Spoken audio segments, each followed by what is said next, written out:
بسم الله الحمد لله والصلاة والسلام على رسول الله وعلى آله وأصحابه ومن والاه. nyuma yo gushimira Allah subhanahu wa ta'ala no gusabira amahoro n'imigisha intumwa Muhammadin sallallahu alayhi wa sallama nabiwe n'abasangira ngendo be n'abazakomeza kugera ikirenge mu cyabo kuzageza ku munsi w'imperuka, dusaba Uwiteka ko yadushyira muri abo ngabo. Bavandimwe, dukomeje n'isomo ryacu mu gusobanura igitabo Umdatul Fiqh cya Ibn Qudama al-Maqdisi rahimahullah, aho dukomereje ku isomo rya 41 rikaba isomo rya 8 risozera igitabo cya fiqh y'ibijyanye na zaka, aho umwanditsi rahimahullah akomeza kugenda dusobanurira ibijyanye na zaka. Ubushize twarebeye hamwe abantu bahabwa zaka n'abantu b'umwihariko n'uburyo zaka itangwamo n'ibyo bahabwa n'igihe bahererwamo ibyo bagomba guhabwa. Uyu munsi rahimahullah arakomereza ku muryango w'aba bantu avuga ngo babu man la yajuzu daf'u zakati ilayhim, umuryango w'aba bandi batemerewe guhabwa zaka. Nkuko muri zaka harimo abagomba kuyihabwa hari n'abatagomba kuyihabwa, abo ngabo bakusanywa kandi bagashyirwa hamwe n'amabwiriza n'amahame y'idini ya Islam muri rusange, hashingiwe ku migenzo y'intumwa y'Imana Muhammadin sallallahu alayhi wa sallama, yewe no ku bikorwa byaranze intumwa y'Imana n'abasahaba b'intumwa y'Imana Muhammadin sallallahu alayhi wa sallama. Umwanditsi rahimahullah aravuga ati la yahillu sadaqatu li ghani, ntago isadaka yemereye guhabwa umukire. Umukire ni wa wundi ufite ibimuhagije by'ibanze mu buzima bwe. Si ngombwa ko agira ibyamirenge cyangwa ngo agire ibisaguka ku byo akeneye, ahubwo nuko icyo akeneye cyose akibona. Ntago iyo tuvuze ngo icyo akeneye cyose ko akibona havanwamo ukwifuza no kwikuza no kurenga urwego umuntu arimo, kuko ibyo ngibyo ntago byinjira mu bijyanye n'ibikenewe, ahubwo ibyo ngibyo byinjira mu bijyanye n'amarangamutima. Iyo umuntu urugero kugira ngo abeho ubuzima bwe ku kwezi akeneye ibihumbi 100 n'urugero by'amanyarwanda, harimo wenda ubuzima bwo gukodesha cyangwa se wenda atuye, harimo ibyo kurya bye n'ibyo akeneye by'ibanze nk'ubuvuzi n'ibindi bikenewe by'ibanze. Ahangaha iyo uyu muntu ashobora kwinjiza aya mafaranga ibihumbi 100, uyu nguyu ntago ari mu batindi, nta nubwo ari mu bakene, yinjiye mu rwego rwa mbere rw'abakire. Ariko uru rwego rubanza ntago ari ngombwa ko rugomba kuba ari urwego rusagura cyangwa se ngo rutange zaka cyangwa rube rufite umwihariko runaka. Gusa iyo umuntu adakeneye ikirenze ibyo asabwa, nkuko twabibonye muri hadithi ya Qabisa radiyallahu anhu, aho intumwa y'Imana Muhammadin sallallahu alaihi wasallam yagaragaje abantu batatu batemerewe gusabiriza. Twavuze ko ari wa wundi abemerewe gusabiriza ko ari wa wundi wahuye n'ideni, bityo agasabiriza kugira ngo akemure ideni rye, ryaba rikimara gukemurwa agahita ahagarika gusabiriza. Cyangwa se wa wundi wahuye n'ubukene cyangwa se ubayeho mu bukene agasabiriza kugira ngo abashe kubaho. Cyangwa wa wundi wahuye n'icyorezo cyangwa n'impanuka mu mitungo ye agasabiriza kugira ngo abashe kubaho no kurenga ibyo bihe bikomeye arimo. Nyuma y'ahangaha nta wundi wemerewe gusabiriza, n'abandi basigaye ahangaha baba ari abakire. Intumwa y'Imana Muhammadin sallallahu alayhi wasallama ikavuga iti man asbaha aminan fi sirbihi, wa wundi wese uzabyuka afite umutekano, hanyuma akaba afite quti yawmihi, afite icyo kurya ku munsi we. Intumwa y'Imana Muhammadin sallallahu alayhi wasallama avuga ati muafa fi jasadihi, afite ubuzima buzira umuze ku mubiri we, kaannama hizati lahu dunya bihazafiriha, atuyunguyu ni nkaho aba yarakusanyirijwe isi yose n'ibigega byayo bikaba biri mu ntoki ze. Uyu niwe mwami, ni umukungu, nta n'ikindi akeneye kirenze iki ngiki. Ibirenze ibi nibyo kwigwizaho, kandi ibi ngibi nibyo kugira ngo akomeze kurushaho gutunganya. Ntago ibi bisobanuye ko Uwisilamu ubuza abantu gukora no kubika no kwizigama, ariko bisobanuye ko Uwisilamu butemerera umuntu kujya kwiyandagaza kugira ngo abashe kwizigama. Nta nubwo Uwisilamu bwemerera ikiremwa muntu kwitesha agaciro no kubura umuco ngo agambiriye kwigwizaho cyangwa se kwizigama, kubera ko nyagasani Allah subhanahu wa ta'ala niwe ufite mu kaboko ke igeno ry'ahazaza n'ubuzima bw'ahazaza. Twe icyo dukora ni impamvu ziziruye kandi zubahitse zinubahisha ikiremwa muntu kugira ngo tubone ahazaza, hanyuma ibisigaye tukabirekera amaboko y'Uwiteka Allah subhanahu wa ta'ala n'imbaraga ze n'ubushobozi bwe. Umwanditsi rahimahullah ati ntago umukire yemereye guhabwa zakka. Uwo ni uwa mbere. Arangije aravuga ati wala liqawiyin muktasibin. Arangije ati nta nubwo byemereye guha sadaka zakka, ntago yemereye guhabwa wa musore ufite imbaraga ushoboye gushaka ubuzima, wa wundi ufite amaboko, ufite ubuzima, rimwe na rimwe ufite n'umwuga ashobora gukora kugira ngo abashe kubona ubuzima, abashe no gushaka imibereho. Ahangaha hakaba ari naho hakwiye kongera kwibutswa rwa rubyiruko, rwaba ari urubyiruko rwa Kisilamu cyangwa rutari urwa Kisilamu, ko ntago bikwiye ko umuyisilamu cyangwa se umuntu ufite ubwenge ko arera amaboko ye. Iyo udashoboye gukoresha amaboko ufite, nta nubwo washobora gukoresha n'umutwe ufite. Iyo umuntu afite inema z'Uwiteka Allah subhanahu wa ta'ala, akwiye kuzibyaza umusaruro atitaye kuri baranseka cyangwa barandeba. Ntago ubuzima bwo gushaka amafunguro ari ubuzima busebeje.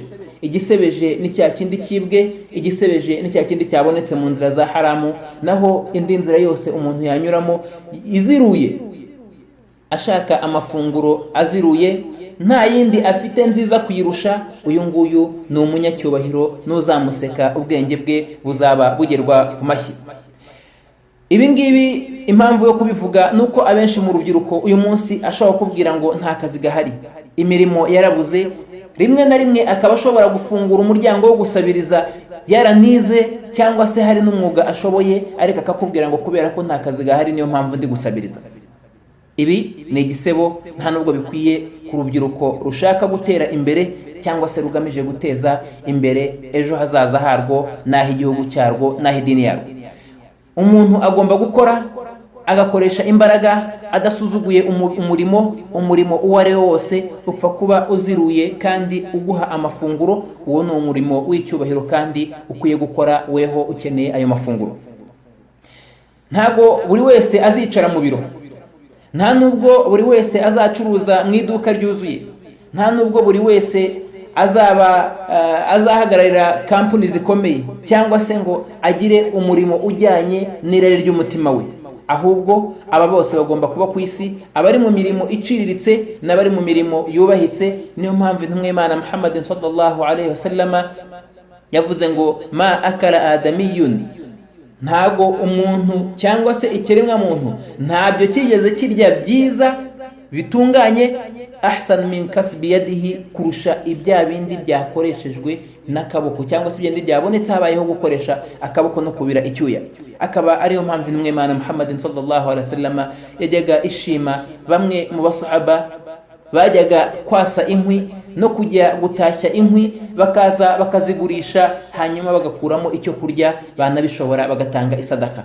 Niyo mpamvu nanone muri hadithi intumwa y'Imana ivuga ngo sabaqa dirham alfa darahim, idirhamu rimwe ritanzwe mu nzira y'Uwiteka Allah subhanahu wa ta'ala ribaye ryiza kandi rigize n'icyubahiro kurusha amadirham 1000 nayo yatanzwe mu nzira y'Imana. Kubera iki? Kubera ko uyu nguyu yariruhiye aribirira icyuya, ameje kubira icyuya aritanga mu nzira y'Uwiteka Allah subhanahu wa ta'ala. Nanone twongera kwibutsa babandi bahawe akaboko ko koresha bagenzi babo ko batinya Imana muri bano bakoresha. Intumwa y'Imana Muhammadin sallallahu alaihi wasallam iravuga iti fa'ati al-ajir ujurahu qabla an yajifa 'arquhu, mujye muha wa wundi wabakoreye mumuhe igihembo cy'imirimo ye mbere yuko icyuya cye gikamuka, kubera ko yagikoze cyangwa se yakoze kugira ngo ahahe.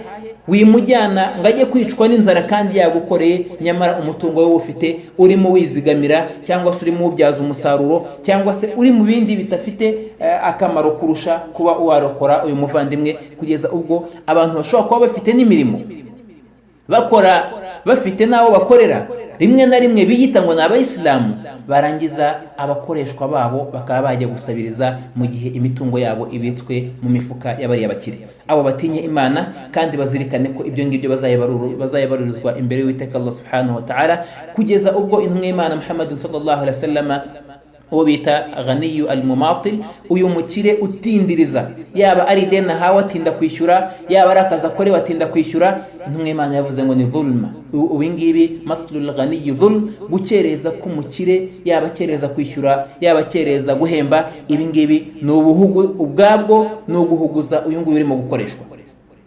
Bityo tugarutse ahangaha mu byacu nuko wa wundi ufite imbaraga zo gukora no gushaka amafunguro, uyu nguyu ntago ahabwa zaka muri zaka za Bait Mal Muslimin.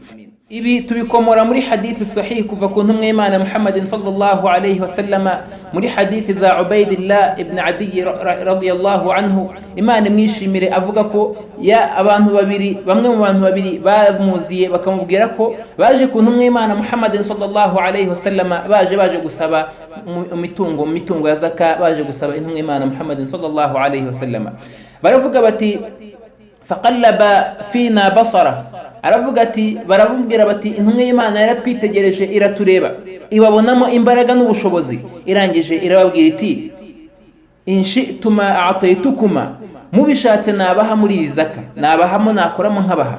Arangije irababwira ati wala hadha fiha lighaniyin, ariko nta geno ry'umukire riri muri iyi zaka yacu, wala liqawiyyin muktasibin, nta nubwo harimo igeno rya wa wundi ufite imbaraga ushoboye gushaka ubuzima. Zaka niyo gufasha abakene, abatindi n'abatishoboye. Umuntu gutindahara no kutishobora nuko nta n'icyo ashoboye no gukora kugira ngo kimwinjirize, cyangwa se kitari cyaboneka. Icyo gihe iyo uyu muntu ari muri runo rwego, uyu niwe uhabwa muri zaka. Gusa muri zaka hari abandi bashobora kwirengagizwa muri bano bafite ubushobozi, nk'umuntu ushobora kuba urugero wenda ari nk'umunyeshuri urimo kwiga, mu gihe ashobora kujya gukoramo kidahagije, cyangwa se atabona umwanya wo kujya gukora n'umwanya wo kwiga kugira ngo abashe kubona urugero minerivare cyangwa se bumwe mu buzima bw'ibanze akeneye, kandi amashuri ye akaba akenewe n'imbaga nyamwinshi mu gihe kizaza. Icyo gihe uyu nguyu ahabwa muri zaka kugira ngo yifashishe, kubera ko igihe cyo gukora yakakibonye, ariko arimo yitangira umuryango rusange cyangwa se ejo hazaza heza kurushaho. Bityo uyu nguyu ashobora guhabwa. Ariko babandi birirwa ku bijoye bicaye, na babandi birirwa mu binwanwa batera ikinwanwa, n'abandi bakeneye kuryama cyane n'ibindi nk'ibyo ngibyo, abangaba nta mwanya bafite muri zaka ya Kisilamu. Hanyuma umwanditsi rahimahullah akomeza avuga ati wala tahillu li ali Muhammadin, nta nubwo iyi zaka yemerewe, nta nubwo iziruriye umuryango wa Muhammadin sallallahu alayhi wa sallama. Ubu ni ubwuzure bw'amategeko y'idini ya Islam. Uku niko kuri kutagira amakemwa, aho Muhammadin sallallahu alayhi wa sallama, intumwa y'Uwiteka Allah subhanahu wa ta'ala, idahabwa muri iyi mitungo kugira ngo ejo bitazitwa ko intumwa y'Imana yashakaga izaka kugira ngo ibashe kuyihabwamo, kugira ngo ejo bitazitwa nka bya bindi bya bice bya by'icumi na bya bindi kimwe cya gatanu bitandukanye mu madini atandukanye bifatwa ugasanga uruhare rwa mbere rugiye kugenda muri ba bayobozi babyo, cyangwa se muri za nzira zitari inzira nyazo zo guhabwamo zaka. Ni nk'uko nguko iyi zaka idahabwa aba bandi bose bakomoka ku muryango w'intumwa y'Imana Muhammadin sallallahu alayhi wa sallam. Umuryango w'intumwa y'Imana ni mugari.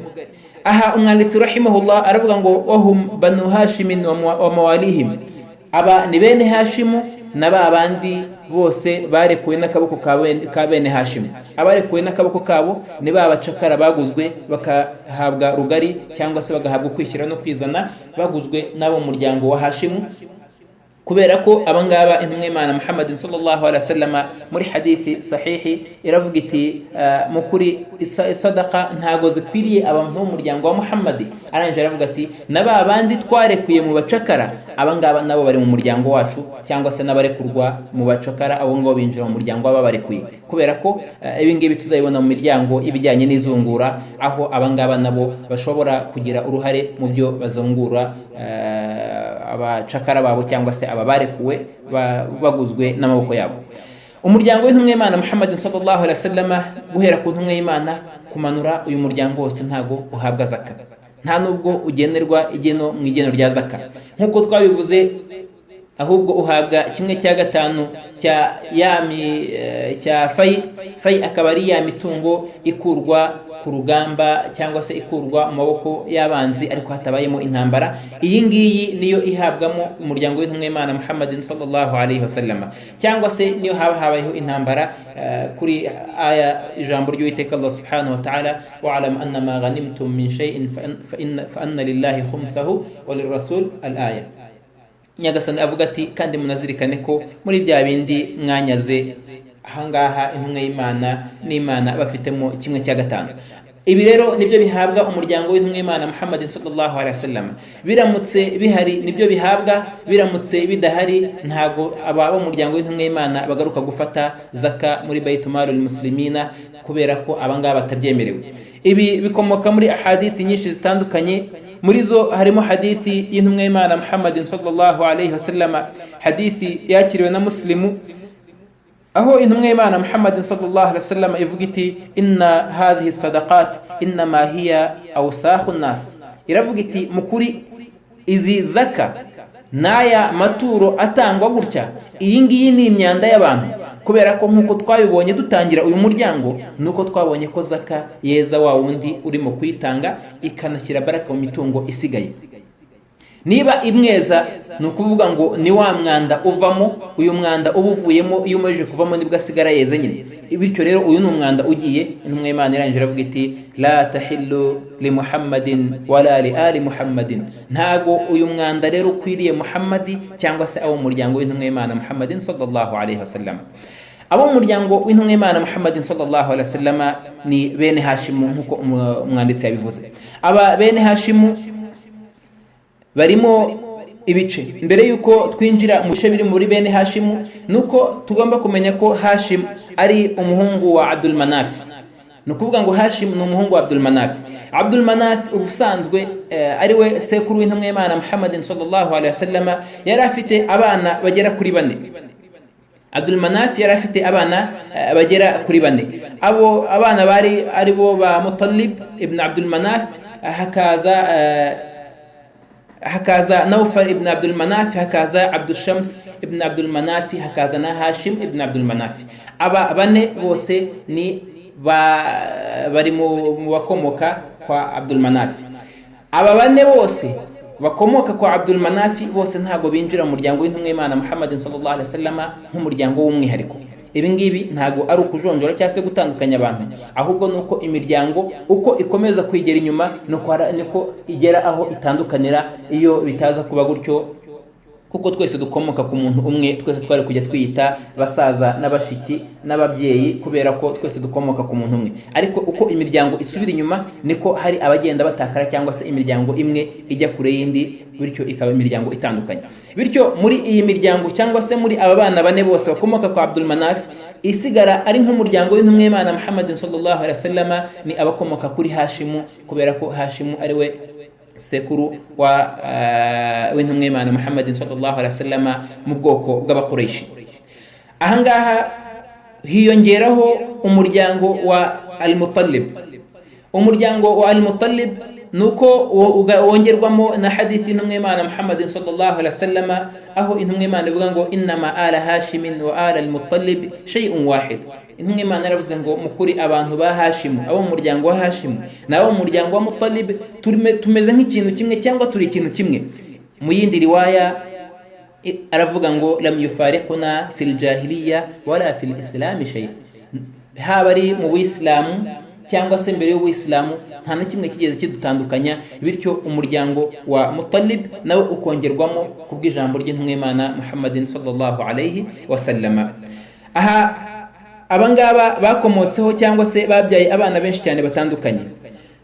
Hanyuma iyo tuvuze ngo aba base wabo guhera kuri Hashim kumanura, ahangaha uraza ukagera ku ntumwa y'Imana Muhammadin sallallahu alaihi wasallama, abakomoka mu yindi miryango ntago barimo. Hanyuma muri aba bakomoka muri uyu muryango harimo base wabo w'intumwa y'Imana Muhammadin sallallahu alaihi wasallama, hakabamo n'abana bakomoka kuri abo base wabo w'intumwa y'Imana Muhammadin sallallahu alaihi wasallama na ba nyina wabo. Aba bose binjira mu muryango w'intumwa y'Imana Muhammadin sallallahu alaihi wasallama. Aba bagera hafi ku 10, bageraga ku 10, ariko muri bo abasanzwe n'Ubuislamu ni abagera kuri 4 gusa. Abagera ku Buislamu dushaka kuvuga ni abo intumwa y'Imana yahawe ubutumwa bakiri bazima. Abangaba ni 4, aribo Hamza na Abbas. Aba babiri Hamza na Abbas, abangaba basanzwe n'Ubuislamu barangije babasha no kwinjira Ubuislamu. Hanyuma hakaza na Abu Talib hamwe na Abu Lahab, abangaba nabo intumwa y'Imana yarabasanze ariko ntago babashe kwinjira Ubuislamu. Turabiza mu mateka ya se wabo Abu Talib w'intumwa y'Imana Muhammadin sallallahu alaihi wasallama, uburyo yamushyigikiye ariko kujya kwitaba Imana akitaba Imana atari Umuislamu, kugeza ubwo Nyagasani Allah subhanahu wa ta'ala amanuye aya avuga ati innaka la tahdi man ahbabta walakin Allah yahdi man yasha. Mukuri weho ntago yobora ushaka, kubera imbaraga n'umurava n'ubushake yashaka ko yagaragaje kugira ngo Abu Talib nibura apfe avuze la ilaha illallah. Muri hadisi zizwi zisobanutse mu bijyanye no kwitaba Imana kwa se wabo Abu Talib. Hanyuma Abu Lahab nawe ntabwo yabashije kuba Umuislamu. Tunamuziho byinshi cyane no mateka menshi kubijyanye no kubangamira no gusebya no gusesereza no kurwanya intumwa y'Imana Muhammadin sallallahu alaihi wasallama, imivumo y'Imana imubeho, kugeza ubwo Nyagasani Allah subhanahu wa ta'ala yamanuye aya, amanura isura nzima ayita avuga ati tabbat yada abi lahab wa tab. Aravuga ati yaroramye Abi Lahab kandi n'amaboko ye yaroramye. Ma aghna anhu maluhu wa ma kasab, ntacyo bizamumarira imitungo ye cyangwa se ibindi byose yashakishije. Sayasla naran dhata lahab wa imra'atuhu hammalat alhatab fi jidha hablum min masad, kugeza mu mpera z'iyo surat Masad yamanukiye Abu Lahab n'umuryango we. Uyu rero ntabwo yabashije kwinjira Ubuislamu paka aranavumwa, arinda anitaba Uwiteka atabashije kuba Umuislamu. Nyagasani amworeke kubwo cyangwa se kubw'ibikorwa yakoze. Abangaba babiri, abangaba nta gushidikanya cyangwa se abangaba batatu basigaye, abangaba bari mu muryango w'intumwa y'Imana, ari we se wabo, hakaza na Hamza, hakaza na Abbas. Aba nta gushidikanya hagati y'abamenyi mu ijambo rimwe bari mu muryango w'intumwa y'Imana Muhammadin sallallahu alaihi wasallama. Ni ukuvuga ngo nibo n'ababakomokaho. Hanyuma Abu Talib impamvu atari buze guhabwa zaka, afitemo impamvu ebyiri, iyo kuba ari mu muryango no kuba atari Umuislamu. Hanyuma Abu Lahab uyu nguyu ntago ahabwa zaka kubera ko atari Umuislamu, ari no mu muryango w'intumwa y'Imana Muhammadin sallallahu alaihi wasallam. Ariko se koko yinjiramo 100%? Igisubizo abamenyi bagaragaza ko uyu nguyu we atinjira mu muryango w'intumwa y'Imana, kubera ko abinjira mu muryango w'intumwa y'Imana ni babandi bemeye intumwa y'Imana kandi bagapfa ari abayisilamu, nk'uko ari nabo binjira mu basahaba cyangwa se mu bayisilamu.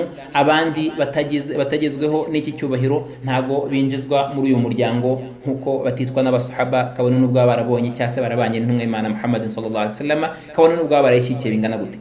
Abu Lahab yari afite abana, nawe yari afite abana batandukanye, muri bo harimo Utba na Utayba na Mu'attib na Durra, n'umukobwa witwaga Durra. Abangaba Utba na Mu'attib, abangaba babashije kwinjira Ubuislamu.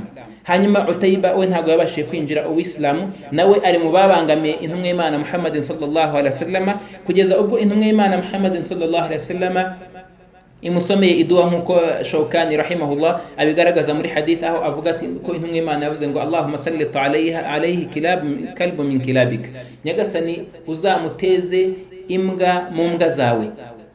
Uyu nguyu amaze gusomerwa iyi duwa yatangiye gushya ubwoba no kugira ubwoba, kubera ko yari azi neza ko intumwa y'Imana ari ukuri, ariko kuyihakana byari ukunangira gusa. Arangije akomeza kujya yirinda cyane, kugeza ubwo yagiye umunsi umwe agiye mu bicuruzwa bye muri Shami. Ahangaha agendana n'abantu be, anabasaba ko bamurinda cyane, kubera ko yabaga iteka ryose atiyizeye kubw'iduwa y'intumwa y'Imana Muhammadin sallallahu alaihi wasallam. bari mu nzira za Shami. Ahangaha nibwo baje guterwa n'intare. Intare itera urugendo rwabo n'abari kumwe nawe, hanyuma ntiyagira undi igira icyo itwara usibye gusa yakuyemo iramwangiza. Hanyuma ibyo bikomere cyangwa se aho ngaho niho yapfiriye. Muri riwaya bivuga ko yapfuye avuga ati ese sinababwiye ko intumwa y'Imana Muhammad sallallahu alaihi wasallam ibyo ivuga ari ukuri kandi ko idua yayo izangiraho ingaruka. Uyu nguyu rero yitabye Imana atari umuyisilamu. Hanyuma hasigara abangaba Utba na Mu'attib. Utba na Mu'attib abangaba intumwa y'Imana Muhammad sallallahu alaihi wasallam nkuko abamenye bigaragaza nuko intumwa y'Imana imaze gufungura Makka, kubera ko baramaje kwinjira uw'islamu. Intumwa y'Imana yasenze yegera Uwiteka, izamura ibiganza isaba Uwiteka Allah subhanahu wa ta'ala ko yabakura muri wa muvumo ugaragara muri surati Masad, kubera ko Nyagasani yavuze ngo ma aghna anhu maluhu wa ma kasab, ntacyo bizamumarira we n'umutungo we n'ibyo yabashiye kugeraho cyangwa se yasaruye. No mu misaruro y'umuntu haba harimo urubyaro rw'umuntu ruri mu misaruro y'umuntu. Bityo nabo bari binjiye muri aya iyo bitaba ubusabe bw'intumwa y'Imana Muhammadin sallallahu alaihi wasallam. Bityo rero abangaba cyangwa se abo bo mu muryango w'intumwa y'Imana Muhammadin sallallahu alaihi wasallam twavuze, ni ukuvuga ngo ni abo base wabo twavuze, hanyuma n'abana bava muri base wabo n'abana bagera kuri 25. Abangaba bose babashije kwinjira uw'islamu. Abangaba bose babashije kwinjira uw'islamu, aba bana usibye abana babiri gusa. Umwe ari we Talib, ari we umuhungu w'imfura wa Abdul Muttalib. Uyu nguyu yapfuye mbere yuko intumwa y'Imana Muhammad sallallahu alaihi wasallam ihabwa ubutumwa. Hanyuma n'uyu nguyu Utaiba, uyu nguyu wigometse ku ntumwa y'Imana paka akagira ubwo kuyibangamira paka intumwa y'Imana ikamusabira. Abandi bose basigaye bagera kuri 23 bose bapfuye ari abayisilamu kandi bose bakiriye uw'islamu kandi baranabwemera. Bityo bo nabo bakomokaho bose nta numwe uhabwa zaka muri zaka ya Baitul Muslimin. Iyi miryango ubusanzwe ibyo bita ngo ni Butun Quraysh cyangwa se Butun Banu Hashim, babandi b'umwihariko muri Banu Hashim ubusanzwe ni abantu ba Abbas, Al-Abbas. Abantu ba Abbas aribo bakomoka kwa Abdullah ibn Abbas, kubera ko abasigaye mu bakomoka mu muryango wa Abdullah ibn Abbas amateka atugaragariza ko aba bose bazimiye bagashira, bose barazimiye. Hasigara abakomoka ku muryango wa Abdullah ibn Abbas wenyine nibo babashije kubaho, cyangwa se nibo igisekuruza cyabo cyakomeje. Bityo umuryango wa Al-Abbas na Al-Aqil na Al-Ali na Al-Ja'far na Al-Harith, abangaba nibo b'umwihariko muri iyi miryango y'intumwa y'Imana Muhammadin sallallahu alaihi wasallam. Aha tuharenze abo mu ncamake nibo bakomoka mu muryango w'intumwa y'Imana Muhammadin sallallahu alaihi wasallam badahabwa zaka. Umuryango hanyuma umwanditsi rahimahullah akomeza avuga ati wala yajuzu daf'uha ila alwalidaini wa in alaw, nta nubwo byemewe zaka kuyiha ababyeyi babiri kabone nubwo kuzamura, yani baso na basogokuru na basogokuruza kuzamura, abo bose ntago bahabwa zaka, kubera ko abangaba ubusanzwe ni mu nshingano z'umuntu kubabeshaho, ni no mu nshingano z'umwana gutunga ababyeyi be no kubitaho kuri cya kintu cyose gishoboka.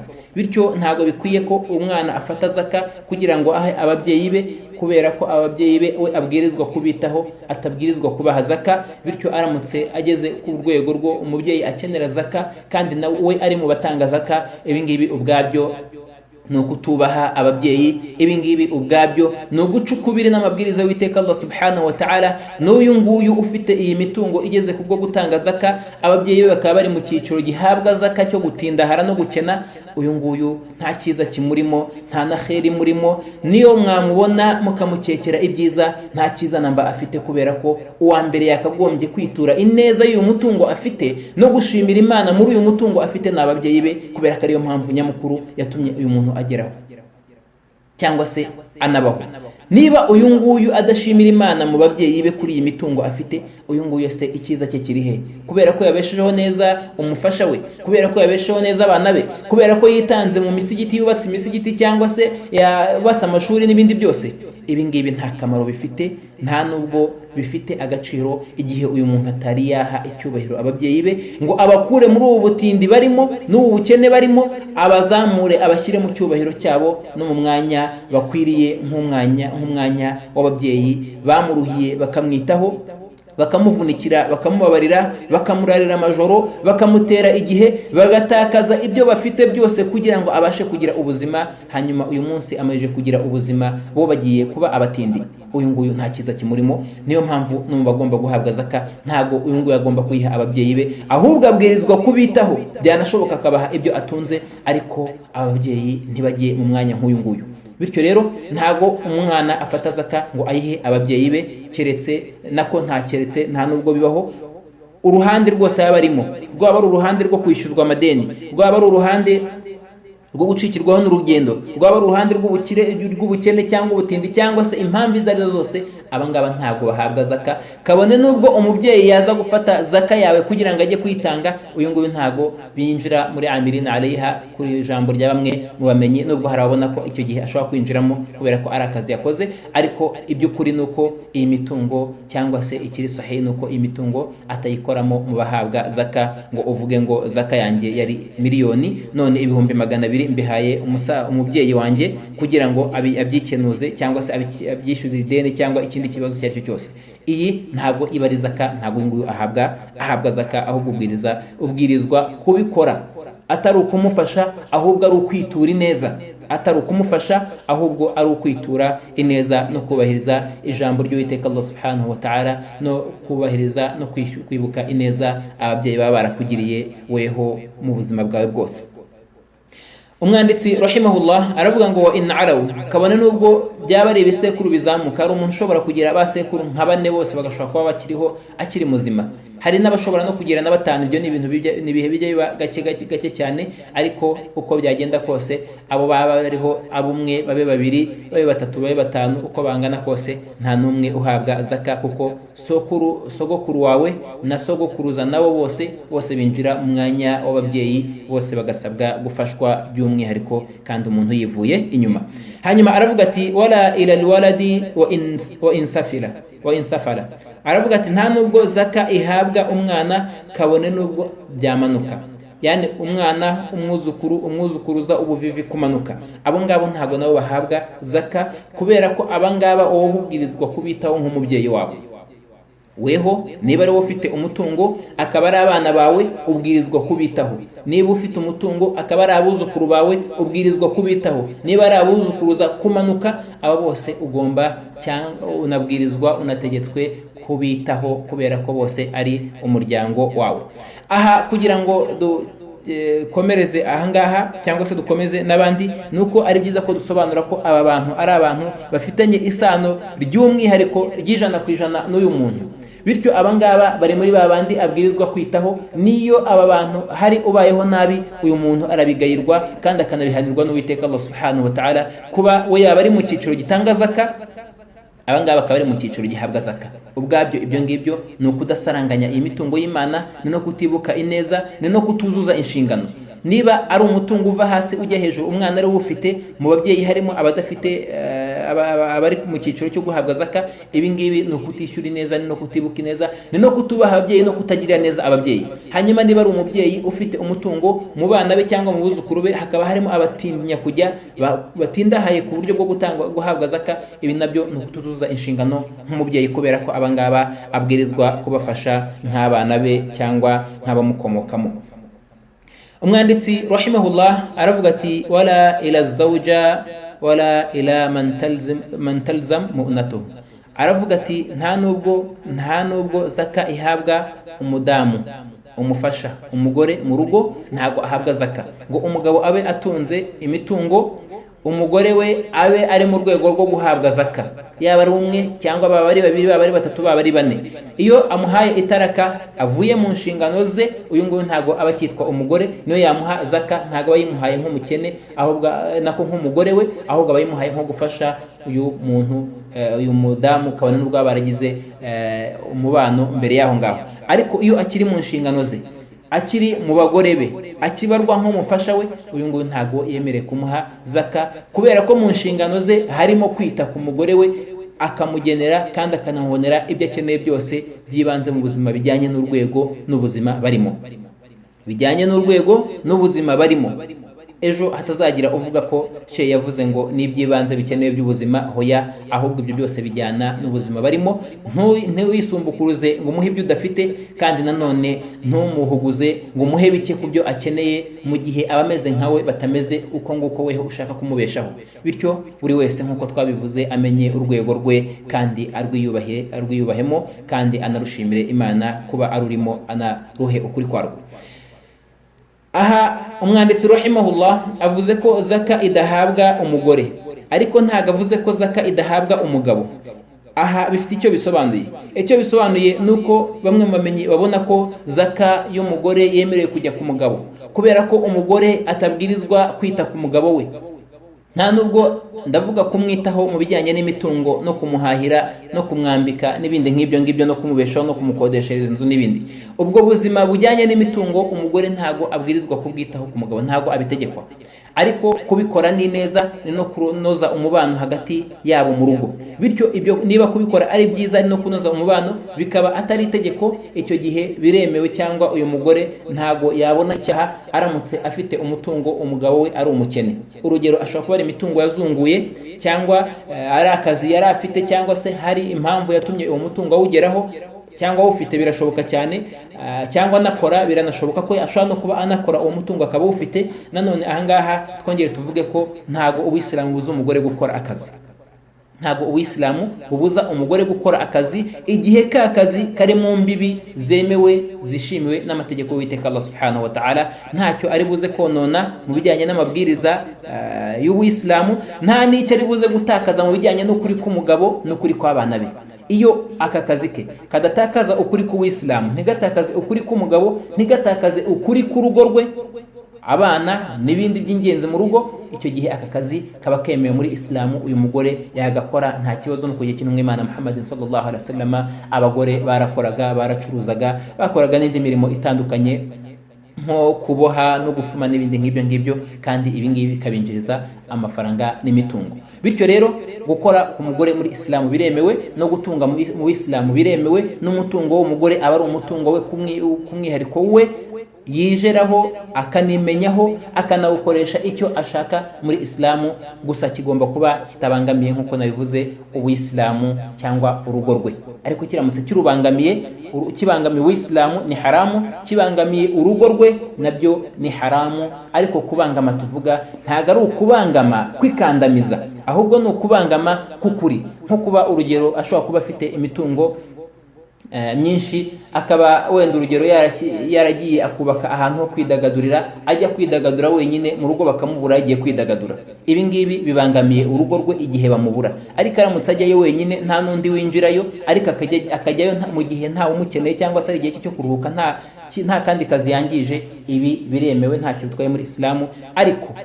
Ariko umubano mwiza ntago utandukanya umugore n'umugabo, nta nubwo utandukanya imitungo y'umugore n'iy'umugabo, ntago utandukanya imitungo, nta nubwo utandukanya umugore n'umugabo mu rugo. Kuba aya mabwiriza yabimwemerera, ntago ari uko avuze ko agomba kubyitwaramo gutyo, ahubwo ni igihe byabaye ngombwa, cyangwa se byabaye bakakubaza bati umugore afite urugero imodoka ye ntago umugabo we ayinjiramo, ese biremewe?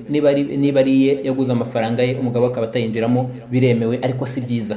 Ariko ntago ari byiza, nta nubwo bibungabunga urugo, nta nubwo binoza umubano mu rugo. Bityo bari bakwiye kuba ikintu kimwe, nk'uko babaye ikintu kimwe mu isezerano, bakemera kuba hamwe no kubyarana no kubana. Bari bakwiye no kubana muri byose, ariko bitari mu buryo bw'itegeko, kubera ko hari igihe rimwe na rimwe umugore ashobora kugira ibyo akenera gufasha mu rugo rwe, cyangwa se hanze y'urugo rwe, muri bya bindi abona ko ari ingenzi, bityo agakenera umutungo w'umwihariko.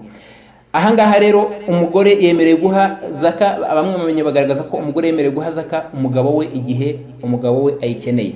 nko kuba umugabo ashobora kuba afite urugero ideni ryamunaniye kwishyura, umugore akaba afite izaka muri zaka ze, bityo akavuga ati zaka yanjye nibanganaga na miliyoni, aho kugira ngo yijyanire abandi reka nyihe umugabo yishyure ideni runaka yakoze kubw'inyungu z'urugo rwacu cyangwa se kubw'inyungu z'ubuzima bwe. Rigaruka kuri ya mabwiriza y'ideni twavuze mu bijyanye n'abafite amadeni. Bityo rero aha ntacyo bitwaye ko umugore yaha zaka umugabo we. Arangije umwanditsi rahimahullah aravuga ngo wala ila man talzamuhu mu'natuhu, nta nubwo byemeye ko umuntu aha zaka abandi ategetswe gufasha, ategetswe kubeshaho, ategetswe gutunga mu buzima bwabo. Urugero, umuntu ashobora kuba afite abantu mu rugo iwe, ni bande yafashe umwana w'imfubyi amurerera mu rugo rwe, iyo amajije kumufata no kumurera mu rugo rwe ategetswe kumubeshaho. Uyu nguyu ntago bikwiye ko igihe cya zaka nikigera azafata ya zaka akayizanira wa mwana w'imfubyi yari afite mu rugo ngo akira zaka. Icyo gihe ntago byemewe, kubera ko iyo ategetswe kumubeshaho no kumwitaho, uyu nguyu aba agomba kumwitaho. Cyangwa se ari abandi bo mu muryango yashinzwe cyangwa se yihaye inshingano zo kubareberera, icyo gihe uyu nguyu niba bari mu nshingano ze cyangwa se ari inshingano yihaye zo kubareberera, kabone nubwo baba ari abahandi atazi, nko kuba ashobora gufata abana akiyemeza kubarera, cyangwa se agashyiraho nadhiri yo kubarera, cyangwa se umuyobozi w'Abayisilamu akaba amushinga ngo abarere, abangaba iyo bari mu nshingano ze ntabwo yemereye kubaha zaka, kubera ko aba agomba kubitaho. Hanyuma n'abakene n'abatindi n'abatishoboye n'abandi bakeneye zaka bagahabwa imitungo yabo yuzuye nk'uko bagomba kwihabwa. Umwanditsi rahimahullah aravuga ati wala ila raqiqi, nta nubwo byemewe ko umuntu afata zaka ye ngo ayihe umucakara, kubera ko muri hadithi ya Ibn Umar radiyallahu anhuma agaragaza ko intumwa Imana Muhammadin sallallahu alaihi wasallam iravuga ngo man ba'a abdan, uzaramuka agurishije umucakara, walahu malan, afite imitungo, famalahu lilladhi bta'ahu illa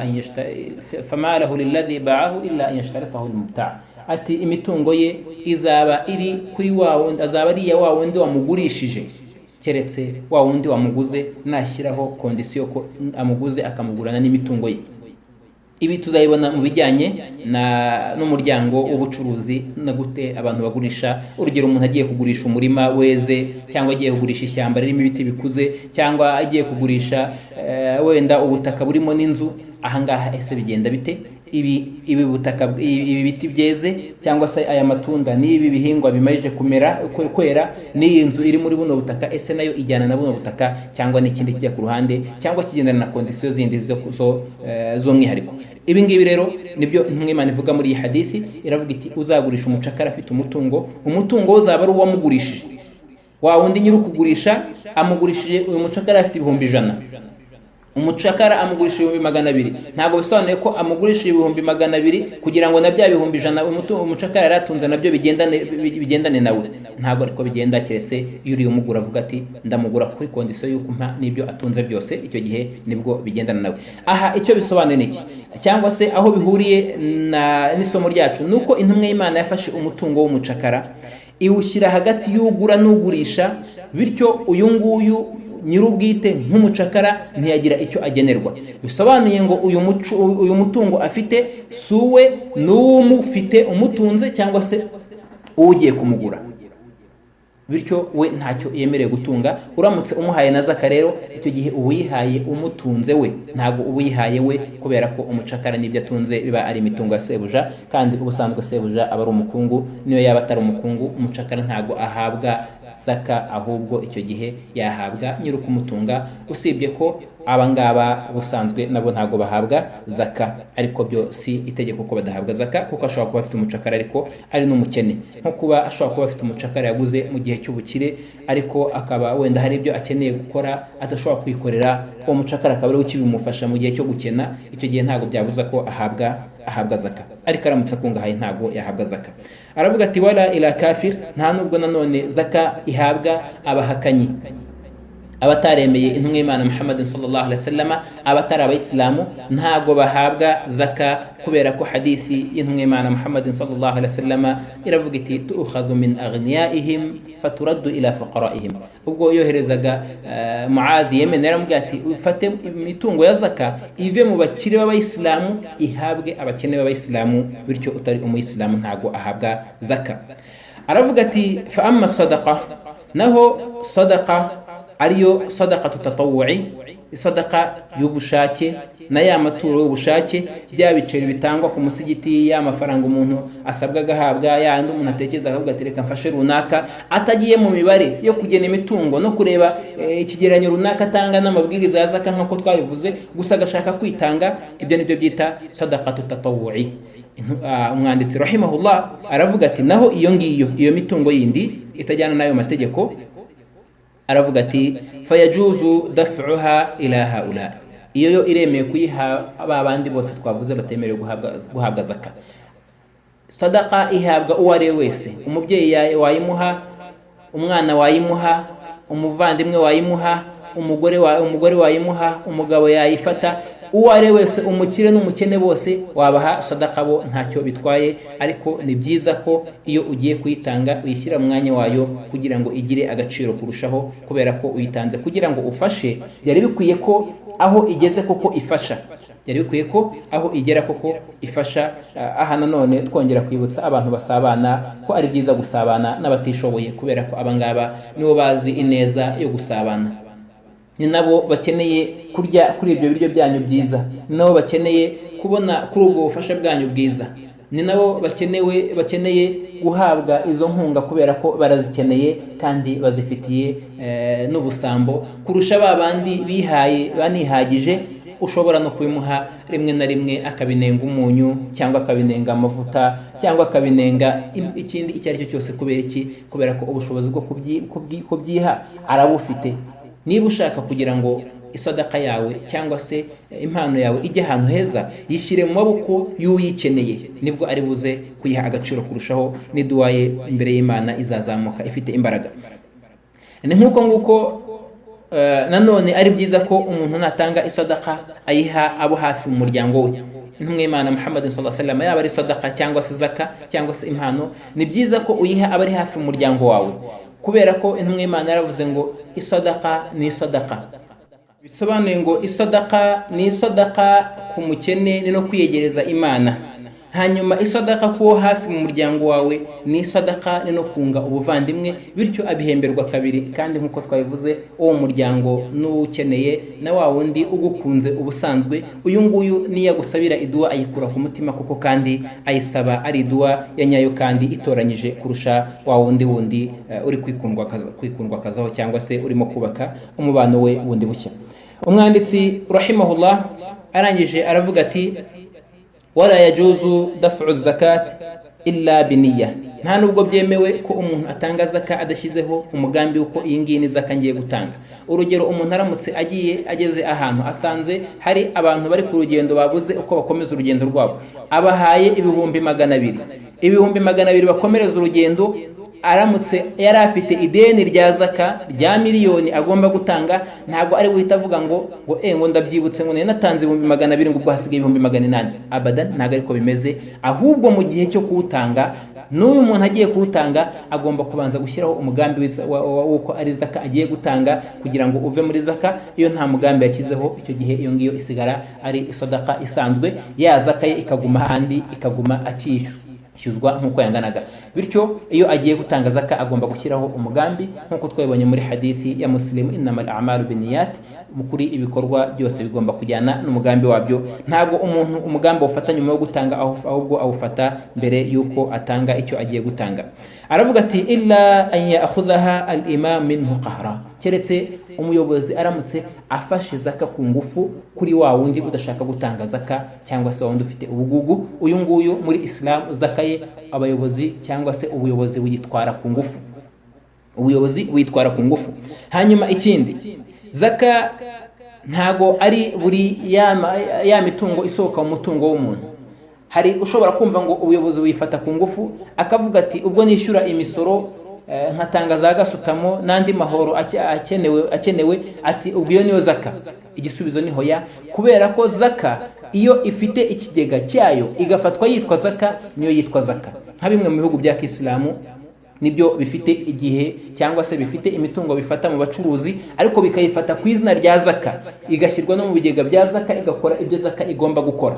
Aho ngaho icyo gihe uyu nguyu umwe muri iyo mitungo leta yatwaye awubarira muri ya yindi. Ariko iyo ari imisoro isanzwe n'andi mahoro atandukanye yo mu gihugu cyangwa se igihugu cyafashe cyangwa se ubuyobozi bwafashe, aya ngaya ntago yitwa zaka. Zaka imugumaho kuko ashobora kuba ari amahoro y'imitekano, ashobora kuba ari amahoro y'inzira n'ibindi nk'ibyo ngibyo, cyangwa se n'andi mabwiriza. Ni nayo mpamvu atajya no mu mwihariko wa bya bikorwa bikoreshwamo umutungo wa zaka. Ashobora kujya mu gukora ibikorwa remezo, mu kujya kugura intwaro zo kurinda umutekano w'ibihugu, ashobora kujya mu bindi bintu bitandukanye, mu mishahara y'abakozi n'ibindi bitandukanye. Ibyo ngibyo rero ntago byitwa ko ari zaka yafashwe. Bityo uyu muntu agomba gutanga na zaka, kubera ko biriya ushobora gusanga ari imisoro ku nyungu, ushobora gusanga ari ibindi bitandukanye. Ibyo ngibyo ntago byitwa zaka iyo umuntu yabitanze zaka ibikimuriho, keretse iyo ari rwa rwego twavuze, ari nk'igihugu cyarugenge kikavuga ngo uyu ni umutungo wa zaka. Bityo utanga zaka wese nitujye tumukuraho amafaranga runaka mu kintu runaka, muri zaka ye ajye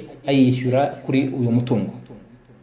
Umwanditsi arangije aravuga ati wa idha dafa zaka ila ghairi mustahiqiha lam yujzi'uhu, naramuka atanze zaka akayiha utarayigenewe n'utari muri babandi twavuze, iyi zaka ntago izaba yakiriwe nk'uko twabivuze. Arangije aravuga ati illa al-ghani, usibye umukire, idha dhannahu faqiran, aramutse amwibeshyeho ko ari umutindi.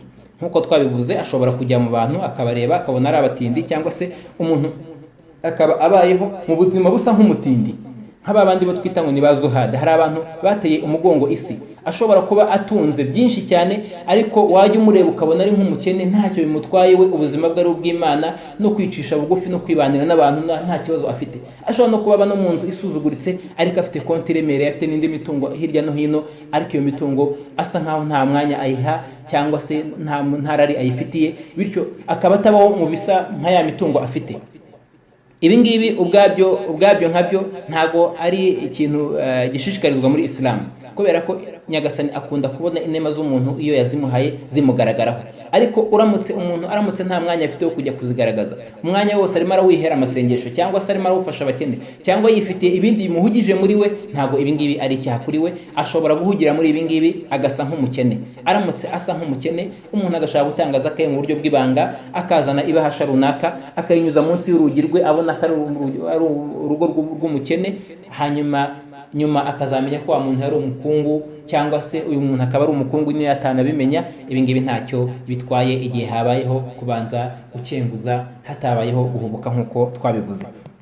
Akaba ari ahangaha tunasozereje umuryango wa zaka. Ubutaha tukazagaruka mu isomo ryacu dukurikizaho igitabo kibijyanye no gusiba, ibisibo by'amategeko n'imigereka n'ibindi bijyanye no gusiba. Dusaba Uwiteka Allah subhanahu wa ta'ala ko yadushyira mu bagaragu be beza kandi akaduhundagazaho ibyiza bye. Akaba ari na byiza ko twagira inama buri muntu uwo ari wese mu batunzi, muri muntu we wari wese mu batunze, ko akwiye kuba afite ubumenyi kuri ibi bijyanye na zaka, kubera ko iyi zaka niyo mugisha mu mitungo ye, n'iyi zaka niko kwezwa kuri we. Niba ashaka kwezwa no gutuburirwa mu mitungo, no gushyirirwamo umugisha, no kunezerwa no kudamarara mu byo atunze, nakurikirane ubumenyi kandi abuhe agaciro kabwo.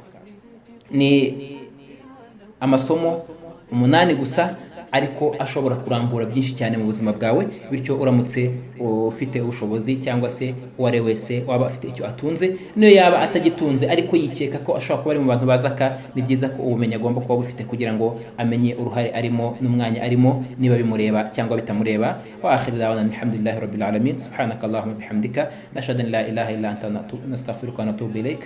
mwari kumwe n'umuvandimwe wanyu Niyitanga Jamidu. نبض الأرواح فالشكر لربي ثم لكم لا أحصي الشكر بإفصاحي والموعد في جنة عدن